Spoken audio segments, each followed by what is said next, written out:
정신심리교육연구소장 김수자입니다. 어떻게들 잘 지내셨나요? 벌써 세 번째 교육이네요. 오늘 시간에는 우리가 첫 번째 시간에서 얘기했듯이 내가 진짜로 누구인지를 알아가는 과정에 대해서 한번 이야기를 한번 해볼까 합니다. 나는 누구일까요? 이렇게 생각을 해보면 저도 어린 시절 생각을 해봤더니 내가 누구였을까라고 생각을 해보니 저는 앞에 나오는 걸 굉장히 좋아했던 친구였던 것 같아요. 다른 사람 앞에 서는 걸 되게 좋아했고 다른 사람들 앞에서 이야기하는 걸 되게 좋아했고 지는 것을 굉장히 싫어했고 그러다 보니까 그 사람들하고의 경쟁 심리를 갖다 보면 꼭 이겨야 되는, 꼭 내가 뭔가를 해야 되는 그런 어린 시절을 보냈던 것 같아요.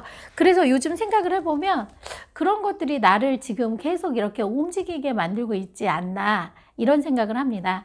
제가 내가 누구일까라고 생각하는 계기가 됐던 건 우리 큰아이하고의 문제가 발생했을 때인 것 같아요. 그러니까 뭐냐면 우리 큰아이는 제가 교육에 조금 관심이 많아서 조기교육, 창의력 교육, 영재교육 이런 교육들을 좀 많이 했었던 것 같고요. 그러다 보니까 자연스럽게 충남대학교가 있었거든요. 대전에 충남대 영재교육원에 중학교 때부터 다니게 되고 이러다 보니까 엄마의 기대치가 높아졌고 그래서 제 꿈은 뭐였었냐면 우리 큰아이를 민사고에 보내는 거였었어요. 그러다 보니까 그 초등학교 다닐 때까지는 책만 계속 읽으라고 했던 엄마가 갑자기 중학교 가서 공부라는 걸 가지고 수학학원 보내고 영어학원 보내고 계속 이렇게 하다 보니까 그 큰아이하고 갈등이 생겼던 것 같아요. 그러니까 그 큰아이는 생각을 할 때 뭐였었냐면 공부를 그렇게 1등까지 할 필요가 있나요? 이렇게 이야기를 하는 친구였었고요. 저 같은 경우는 이제까지 우리가 교육을 하고 그 아이가 잘 따라왔으니까 엄마의 입장으로는 정말 좋은 학교에 보내는 게 제 목적이었었던 것 같아요. 그러다 보니까 그 아이를 학원에 등록시켜 놓고 저는 일을 하러 갔죠. 그런데 학원에서 계속 전화가 오기 시작을 하는 거예요. 뭐냐면 안 온다는 거죠. 학원에 도착을 안 했다고. 그러면 일을 하다 말고 학교 앞에 쫓아가서 그 아이를 찾으러 다녔던 기억이 있습니다. 찾으러 다녀서 학원 앞에 데려다 놓으면 그리고 잘 가라고 저희가 인사하고 오잖아요. 공부 열심히 하고 오라고. 그러면 5분도 안 돼서 학원에서 전화가 오는 거죠. 우리 큰아이가 도착을 안 했다고.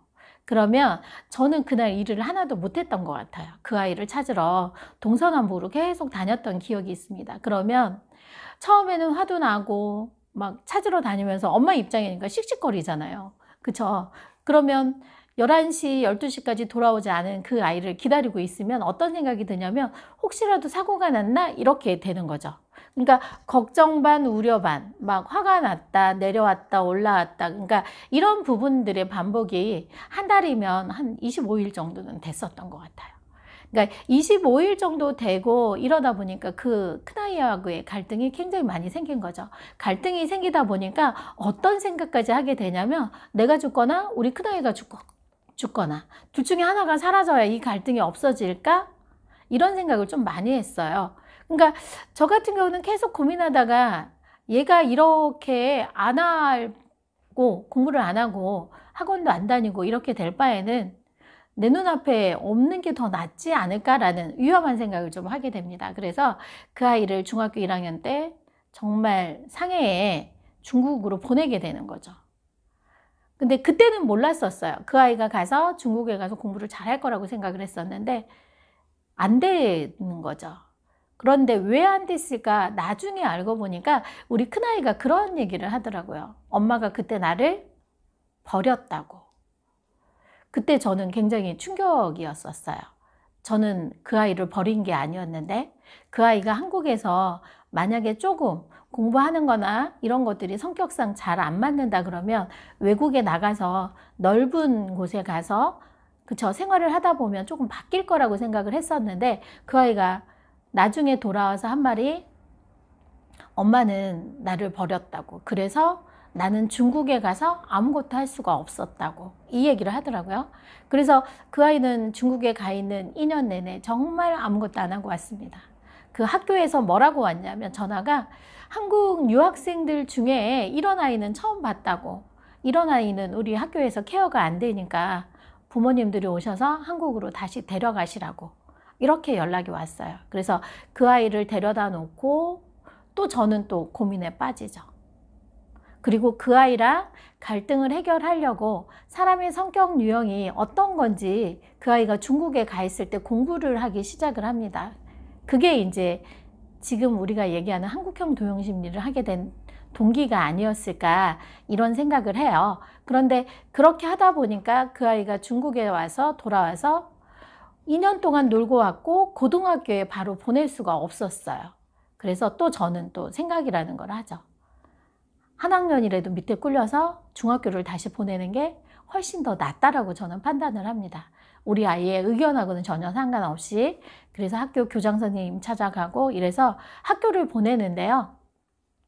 어떤 현상이 일어나냐면 우리가 학원에 계속 데려다 놓으면 다시 돌아오고 학원에 데려다 놓으면 다시 돌아오는 것처럼 그 아이를 학교 교실에 책상 앞에 데려다 놓고 오면 그 아이는 엄마가 가든 아빠가 가든 가게 되면 그 다음에 어떻게 돼요? 저희들 몰래 또 다시 교실 문 밖을 나오게 되는 거죠. 그래서 중학교 3년을 그렇게 보내다 보니까 나중에는 출석 일수가 부족하고 학교를 졸업하지 못하는 그런 어떤 부분들이 된 거죠. 그러다 보니까 엄마 입장은, 아빠 입장은 굉장히 조금 서운하기도 하고 뭐가 문제인지 고민하게 되고, 그러다 보면 그 아이의 성격 유형과 내 성격 유형이 정말 달랐다라는 걸 제가 인정하게 되는 순간이 아마 그때지 않았을까. 정말 인정하고 싶지 않았었는데 그때지 않았을까라는 생각을 좀 많이 해봅니다. 그리고 그 아이는 그래서 결국은 그 출석 일수가 부족해서 유급을 하게 되고, 우리가 요즘 얘기하는 중학교는 의무 교육이잖아요. 가기만 하면 졸업장을 받아야 되는데 그 아이는 출석 일수가 부족해서 졸업장을 받지 못했습니다. 우리 큰아이는. 그러고 나서 다시 3학년을 다닐 때는 밑에 있던 여동생이 3학년에 올라오게 되는 거죠. 오빠랑 창피해서 같이 학교를 못 다니겠다고 얘기하더라고요. 그래서 그때 결단합니다. 그래서 우리 아이 같은 경우는 학교에 정규 교육보다는 검정고시를 보는 게 낫겠다라고 생각을 해서 그 아이를 중학교 검정고시, 고등학교 검정고시를 보게 되죠. 오늘 제가 이런 얘기를 하는 건 뭐냐면, 내가 정말 그때 어떤 사람의 성격 유형을 가지고 있고 내가 누구인지를 정확하게 알았다라고 하면 우리 큰아이와 저가 겪었을 이런 갈등이나 이런 부분들은 많이 없었을 거라는 생각을 해요. 그래서 오늘 우리 여기 계신 우리 선생님들한테도 어떤 얘기를 하고 싶냐면, 결국 자기 인식을 하는 게 굉장히 중요하다라는 거죠. 내가 누구인지를 아는 게 굉장히 중요해요. 제가 그렇게 강압적이고 내 맘대로이고 라는 거를 잘 몰랐었어요. 어렸을 때 저는 지는 걸 되게 싫어하고 내가 하고 싶은 걸 해야 되고, 그래서 저는 제가 하고 싶은 걸 했기 때문에 그렇게 살아오면서 별 불편함을 느끼지 않았었기 때문에 저는 그게 맞다라고 생각을 했었던 거죠. 그런데 우리 큰아이한테는 그게 굉장히 강압적이고 엄마가 못 살게 굴게 되는 거고, 자기 의지하고는 상관없이 자기를 뭐라고 해야 되나, 무섭게 몰아치는, 혼내키는 이런 사람이 되어 있었다라는 거죠. 그래서 자기 인식은 굉장히 중요합니다. 그래서 내가 어떤 색깔을 가지고 있는지, 첫 번째 시간에서 얘기했듯이 나는 어떤 색깔을 가지고 있는지, 나는 어떻게 행동하는 사람인지, 어떤 때에 정말 다른 사람들하고 잘 지낼 수 있는 사람인지, 이해의 폭이 얼마나 넓은 사람인지, 얼마나 좁은 사람인지 그걸 아는 건 굉장히 중요하죠. 그래서 어느 순간 요즘은 그럽니다. 욱하는 그런 것들이, 아, 내가 또 지금 욱하고 있구나. 이걸 인식하면 10번을 할 걸 8번으로 줄일 수 있고 8번 할 거를 6번으로 줄일 수 있고, 그리고 내가 어떤 행동을 하기 전에 한 번 정도 생각해 볼 수 있는 시간이 되는 거죠. 그러다 보면 갈등이나 이런 부분들을 조금 없앨 수 있는 부분들이 있다라는 거죠. 그래서 자기 인식을 한다라는 건 굉장히 중요합니다. 자기 인식을 했을 때 자기를 이해할 수 있고요. 첫 번째 얘기했듯이 나를 사랑할 수 있는 마음을 가질 수 있다라는 거죠.